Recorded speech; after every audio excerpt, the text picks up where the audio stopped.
এরপরে গিয়ে সর্বপ্রথম যদি ধরা হয় তাহলে হযরত নূহ আলাইহিস সালাতু ওয়াস সালামকে শরীয়তের প্রথম ওহী প্রাপ্ত নবী হিসেবে ধরা। ওনার সময় থেকে নিয়ে আল্লাহ সুবহানাহু ওয়া তাআলার বিধি নিষেধ আইন কানুনগুলো আস্তে আস্তে নাযিল হওয়া শুরু হলো, যে এটা করা যাবে, ওইটা করা যাবে না, এইভাবে চলো, ওইভাবে চলো, এইভাবে চললে সমস্যা আছে, ওইভাবে চললে তোমার জন্য উপকার হবে।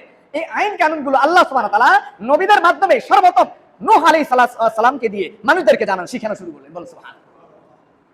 এই ধারাবাহিকতা আল্লাহ সুবহানাহু ওয়া তাআলা লক্ষাধিক নবী আল্লাহ সুবহানাহু ওয়া তাআলা দুনিয়াতে পাঠিয়েছেন, অসংখ্য অগণিত।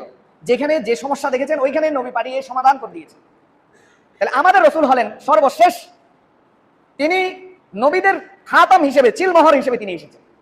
তার মাধ্যমে আল্লাহ সুবহানাহু ওয়া তাআলা নবুয়তের যে দরজা সেটাকে আল্লাহ পাক পরিপূর্ণ করে দিয়েছে। তাহলে আমাদের রাসূল সাল্লাল্লাহু আলাইহি ওয়াসাল্লাম যেহেতু শেষ, এজন্য যত নবী এসেছেন সব নবীর ঘটনা সংক্ষেপে, সবার না গুরুত্বপূর্ণ যারা, তাদের কথা আল্লাহ সুবহানাহু ওয়া তাআলা কোরআনে নিয়ে এসেছেন।